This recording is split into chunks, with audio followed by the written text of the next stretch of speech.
Hello friend, मैं Vinod Kumar Vedanta civil services classes के online platform पर आप सबका स्वागत करता हूं। मैं हिस्ट्री का क्लास लेकर के आया हूं। मैं हिस्ट्री के सीरीज के साथ हूं आपके सामने, और वो भी प्राचीन भारत का इतिहास। प्राचीन भारत के इतिहास में पहला चैप्टर हम लोगों ने पाषाण काल को ख़त्म कर लिया है। पाषाण काल के बाद दूसरे चैप्टर की तरफ हैं हम लोग, सिंधु घाटी सभ्यता। और पाषाण काल में हम लोगों ने देखा कि मानव की उत्पत्ति कैसे हुई, फिर वो उद्भव, उसका विकास कैसे हुआ। विकास करने के बाद मानव कैसे पहले जो जंगल में था, जंगल के बाद वो खाद्य संग्राहक हुआ, खाद्य संग्राहक के बाद खाद्य उत्पादक हो गया, और उसके बाद वो पशुपालक हो गया। पशुपालक और खाद्य उत्पादक के साथ साथ मानव कैसे विकसित किया, अर्थात उस संक्रमण काल से कैसे निकला, जिसको हम लोग नवपाषाण काल में देखे हैं। नवपाषाण काल एक बहुत विकसित सभ्यता है, अर्थात वो संस्कृति है। वहाँ पे देखते हैं काल है, नवपाषाण काल में मानव जो है कृषि के साथ व्यापार वाणिज्य का भी विकास करता है। फलस्वरूप वो सिंधु घाटी सभ्यता का आधार स्तंभ तैयार करता है, जो ग्रामीण संस्कृति है। और वहीं पे मानव व्यापार वाणिज्य के माध्यम से विकसित करता है, और यहाँ आकर के वो नगरीय सभ्यता का निर्माण करता है, जिसको सिंधु घाटी सभ्यता कहते हैं। आइए हम लोग देखते हैं सिंधु घाटी सभ्यता। मैं पहले बता दूं, सिंधु घाटी सभ्यता जो है अध ऐतिहासिक काल में इसको रखा जाता है। हम लोग चर्चा कर चुके हैं कि इतिहास को स्रोत के दृष्टि से कितने भागों में बांटते हैं। तो पहले 3 भागों में बांटते हैं। पहला क्या है? पहला है प्रागैतिहासिक काल, दूसरा है अध ऐतिहासिक काल, और तीसरा है ऐतिहासिक काल। हम लोगों ने तीनों का डिफिनीशन भी देख चुके हैं कि इस तीनों में अंतर क्या है। उसी सिलसिले में आप देखेंगे सिंधु घाटी सभ्यता को अध ऐतिहासिक काल में रखते हैं। अध ऐतिहासिक काल में इसलिए रखते हैं, अब देखिए कि अध ऐतिहासिक काल किसे कहते हैं। अध ऐतिहासिक काल उस काल को कहते हैं जिसके जानने के सोर्स हमारे पास पुरातात्विक साक्ष्य भी हैं और लिखित साक्ष्य भी हैं। लेकिन लिखित साक्ष्य का उपयोग हम नहीं करते हैं, क्योंकि यहाँ की लिपियाँ जो हैं वो पढ़ी नहीं गई हैं, इसलिए इसे अध ऐतिहासिक काल कहते हैं। और सिर्फ हम पुरातात्विक साक्ष्य का ही सहारा लेते हैं। चलिए, वही है सिंधु घाटी सभ्यता में लिपियां तो मिली हैं, स्क्रिप्ट तो मिले हैं, लेकिन वो पढ़े नहीं गए हैं, इसलिए इसे अध ऐतिहासिक काल में रखते हैं। और आपको पता है सिंधु घाटी सभ्यता जो है ये पश्चिमोत्तर भारत में विकसित हुआ। पश्चिमोत्तर भारत में विकसित हुआ, अर्थात ये अफ़गानिस्तान बलूचिस्तान वाले क्षेत्र में, अर्थात पाकिस्तान वाले क्षेत्र में ये सभ्यता विकसित हुई, सिंधु नदी के किनारे। आइए इसको हम लोग देखते हैं। सिंधु घाटी सभ्यता बहुत इम्पोर्टेंट फैक्ट है जी। यहाँ से प्रश्न हमेशा बनते हैं, सिंधु घाटी सभ्यता को किस काल में रखते हैं। तो सिंधु घाटी सभ्यता को अध ऐतिहासिक काल में रखते हैं। और सिंधु घाटी किस क्षेत्र में है? तो सिंधु घाटी सभ्यता जो है इसका उत्पत्ति और विकास कहाँ हुआ है? पश्चिमोत्तर भारत में। फिर उसके बाद ये भारत के अन्य क्षेत्रों में फैला। चलिए, इसको हम लोग जो अलग अलग छोटे छोटे सेक्शन में बांट करके पढ़ेंगे, और ये छोटे सेक्शन पहले होंगे भूमिका। हम लोग सिंधु घाटी सभ्यता के भूमिका को देखेंगे, उसके बाद इसके उत्पत्ति को देखेंगे, उत्पत्ति के बाद इसके विस्तार को देखेंगे कि सिंधु घाटी सभ्यता का जो प्रथम नगरीय सभ्यता है इसका विकास और विस्तार कहाँ कहाँ हुआ। फिर इसके कालक्रम को देखेंगे, क्योंकि इसमें अभी तक लिपि पढ़ी नहीं गई हैं, पुरातात्विक साक्ष्य का सहारा लेते हैं। इसलिए अलग अलग इतिहासकारों ने अलग अलग मत दिए हैं, अलग अलग कालक्रम निर्धारित किए हैं, उनको हम लोग देखने की कोशिश करेंगे। फिर इसके बाद सबसे इम्पोर्टेंट सेक्शन होगा महत्वपूर्ण स्थल एवं विशेषताएं। महत्वपूर्ण स्थल भी एवं विशेषताओं को देखेंगे, अर्थात आपको पता है सिंधु घाटी सभ्यता में लगभग 1400 स्थलों की खुदाई हुई है, जिसमें 7 सबसे महत्वपूर्ण स्थल हैं जिनको नगरों की संज्ञा दी जाती है, मेट्रो सिटी की संज्ञा दी जाती है। उनको हम लोग अलग तरह से देखेंगे। फिर है यहाँ दूसरा सेक्शन है सामाजिक और सांस्कृतिक जीवन इसको देखेंगे कि सिंधु घाटी सभ्यता के लोगों का जीवन, सामाजिक जीवन क्या था, सांस्कृतिक जीवन क्या था, वो किस देवता की पूजा करते थे, किस धर्म में विश्वास करते थे, इसको हम लोग देखेंगे। फिर उसके बाद इन लोगों का आर्थिक और राजनीतिक जीवन कैसा था। जब सिंधु घाटी सभ्यता प्रथम नगरीय सभ्यता है और ये विकसित सभ्यता है, तो यहाँ के आर्थिक व्यापार वाणिज्य भी विकसित होंगे, इनको हम लोग देखेंगे। फिर यहाँ की राजनीतिक तंत्र को देखेंगे, राजनीतिक जीवन में अंततः इसके बाद पतन के कारण को भी देखेंगे। मैं पहले बता चुका हूँ कि इसकी तिथियाँ, इसके लिपि नहीं पढ़े गए हैं, इसलिए कालक्रम के निर्धारण में भी दुविधा है। बहुत सारे कालक्रम अलग अलग इतिहासकारों के माध्यम से दिया गया है। उसी तरह पतन के कारण में भी अलग अलग कारण बताए गए हैं, और किन किन इतिहासकारों ने कौन कौन कारण दिए हैं उनको हम लोग पढ़ेंगे, अलग अलग छोटे छोटे सेक्शन में बांट के पढ़ेंगे। चलिए आइए स्टार्ट करते हैं। भूमिका, पहले हम लोग भूमिका को देखने की कोशिश करेंगे। भूमिका में ये है कि सिंधु घाटी सभ्यता को और किन किन नामों से जानते हैं।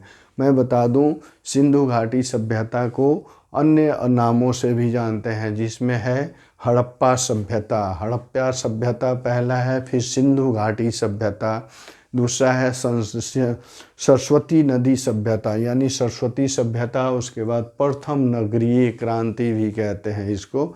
उसके बाद इसको कांस्य युगीन सभ्यता भी कहते हैं। अर्थात इन नामों से भी सिंधु घाटी सभ्यता को जानते हैं। और इन नामों से जानने के पीछे रीजन क्या है, इनके अपने अपने रीजन हैं। इनके रीजन को हम लोग समझेंगे रफली। चलिए आइए समझते हैं। हड़प्पा सभ्यता, सिंधु घाटी सभ्यता को हड़प्पा सभ्यता क्यों कहते हैं? तो आपको पता है सिंधु घाटी सभ्यता जो है ये किस क्षेत्र में है? पश्चिमोत्तर भारत में। तो वहीं पे देखा जाए कि ये एक 1826 ईस्वी में चार्ल्स मेंशन महोदय, एक अंग्रेज अधिकारी थे जिनका नाम था चार्ल्स मेंशन। इन्होंने 1826 ईस्वी में हड़प्पा के टीले को देखा और ये अपने उच्च अधिकारियों से इसकी चर्चा की, लेकिन उस पर और कार्य नहीं हुआ। सिर्फ इन्होंने हड़प्पा के टीले को देखा 1826 ईस्वी में। किसने? चार्ल्स मेंशन महोदय ने। फिर इस पे काम नहीं हुआ। अंततः जब आगे 1853 और 54 में जब रेलवे का विकास हो रहा था, व्यापार वाणिज्य का विकास हो रहा था, अर्थात अंग्रेज़ों के द्वारा जब रेल तार डाक का विकास हो रहा था, उसी समय जब रेल का विकास हो रहा था तो लाहौर, आप ध्यान रखेंगे, लाहौर से कराची के बीच रेलवे ट्रैक बिछाए जा रहे थे। लाहौर और कराची के बीच रेलवे ट्रैक बिछाए जा रहे थे, जिनको बिछाने का कार्य जो था, ये दो बंधु थे, दो भाई थे जिनका नाम था जॉन ब्रंटन और विलियम ब्रंटन।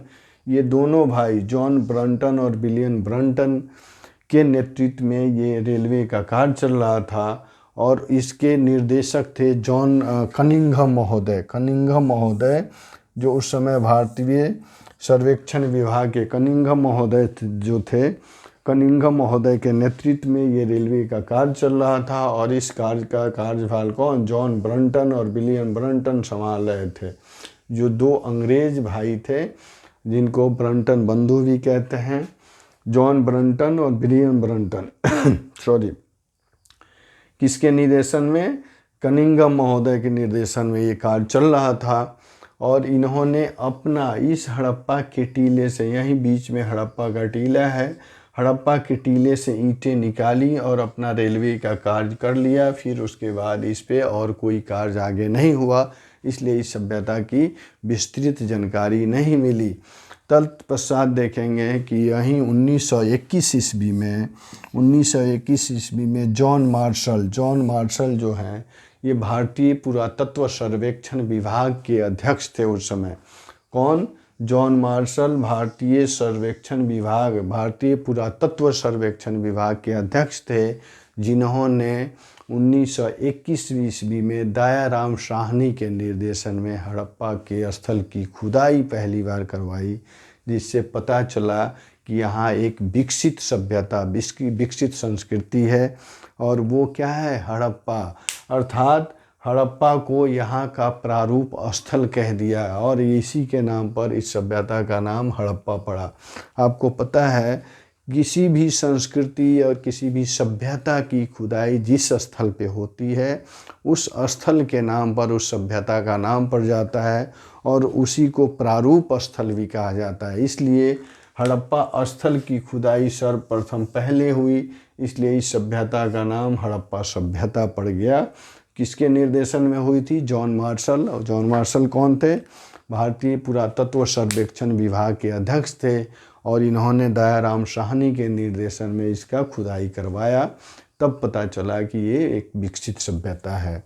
चलिए, दूसरा है, इसको सिंधु घाटी सभ्यता क्यों कहते हैं? सिंधु घाटी सभ्यता तो मैं बता दूं, स्वतंत्रता के बाद लगभग स्वतंत्रता के पहले लगभग 40 स्थल जो हैं सिंधु घाटी सभ्यता के मिले हैं, और ये 40 स्थल सिंधु नदी, ये सिंधु नदी के किनारे ये 40 स्थल मिले हैं, जो इसके वजह से इनको सिंधु घाटी सभ्यता का संज्ञा दी जाती है। अर्थात स्वतंत्रता के पहले 40 स्थल मिले हैं, जिसमें अधिकांश स्थल जो हैं ये सिंधु नदी घाटी के किनारे मिले हैं, इसलिए इसे सिंधु घाटी सभ्यता कहते हैं।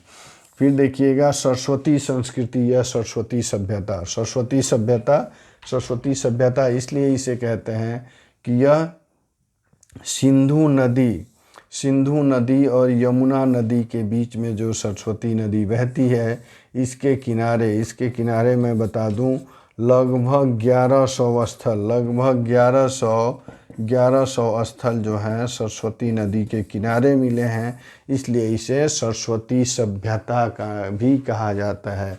और इसको प्रथम नगरीय क्रांति भी कहते हैं, प्रथम नगरीय संस्कृति भी कहते हैं, क्योंकि यह एक बहुत विकसित सभ्यता थी। प्रथम नगरीय सभ्यता, प्रथम नगरीय क्रांति इसे इसलिए कहते हैं कि यहाँ नगर के सारे तत्व मौजूद थे, सारे गुण, सारी विशेषताएं यहाँ पे पाई जाती हैं, इसलिए इसे प्रथम नगरीय सभ्यता कहते हैं। और वो तत्व हैं जैसे यहाँ पर चौड़ी चौड़ी सड़कों का होना, पक्की ईंटों से निर्मित होना, पक्के 2 से 3 मंजिले घरों का निर्माण होना, फिर घरों में पक्की ईंटों का प्रयोग होना, साफ सफाई का उत्तम प्रबंध होना। और अकेले मैं बता दूं कि मोहनजोदाड़ो ऐसा स्थल है जिसकी जनसंख्या उस समय 40 से 50 हज़ार की हुआ करती थी, जो नगरीय सभ्यता के विशेषता को दर्शाता है, इसलिए इसे प्रथम नगरीय संस्कृति भी कहते हैं। चलिए, चौथा है कांस्ययुगीन सभ्यता, यानी कांस्ययुगीन सभ्यता के नाम से भी इसे जानते हैं। कांस्ययुगीन सभ्यता इसलिए कहते हैं कि यहाँ के लोग तांबा में टीन मिलाकर कांसा बनाया करते थे, और यहाँ पर कांसे की नर्तकी की मूर्ति और मुद्राएं अत्यधिक संख्या में मिली है, इसलिए इसे कांस्ययुगीन सभ्यता कहते हैं। चलिए, ये सारे भूमिका थे, ये सारे प्रश्न पूछे जाते हैं वनडे एग्जाम में और कॉम्पिटिटिव एग्जाम में कि सिंधु घाटी सभ्यता को और अन्य किन किन नामों से जानते हैं। तो ध्यान रखेंगे, सिंधु घाटी सभ्यता को हड़प्पा सभ्यता, सिंधु घाटी सभ्यता, सरस्वती सभ्यता, प्रथम नगरीय क्रांति या सभ्यता और कांस्ययुगीन सभ्यता के नाम से जानते हैं। क्यों जानते हैं, इनकी चर्चा हम लोगों ने किया। चलिए, आज यहीं क्लास रखने देते हैं। कल से फिर हम लोग इसके एक एक सेक्शन को, अर्थात उत्पत्ति विस्तार को, कालक्रम को, इन सेक्शनों को क्रमिक रूप से देखेंगे, जो बहुत इम्पोर्टेंट है। चलिए, मैं आपसे गुजारिश करूंगा कि आप इस चैनल को लाइक, शेयर और सब्सक्राइब ज़रूर करें। सब्सक्रिप्शन के साथ साथ बेल आइकन को ज़रूर दबाएं, ताकि कोई भी वीडियो मैं डालूं तो पहले आपको प्राप्त हो, आपको मिले और आप उससे बेनिफिट उठाएं। चलिए, मैं आप एक अनाउंस कर दूं कि इसी के साथ हम लोग एंशिएंट भारत एंशिएंट हिस्ट्री का सीरीज चला रहे हैं और इसी के साथ साथ मैं NCERT का सीरीज भी चला रहा हूं जो प्राचीन भारत का है। अगर दोनों वीडियो दोनों मिला करके आप पढ़ते हैं तो आपको ज़्यादा बेनिफिट होगा, आपको कॉन्सेप्ट के साथ साथ आपकी फैक्ट भी पूरी होंगी और वो कोरिलेट होगा जो आपको एग्ज़ाम में या पढ़ने तैयारी में कन्फ्यूजन क्रिएट नहीं करेगा। आप उसको भी ज़रूर देखें, साथ में दोनों को मिला के पढ़ें और अपनी सफलता सुनिश्चित करें। चलिए मिलते हैं नेक्स्ट वीडियो में, तब तक के लिए धन्यवाद।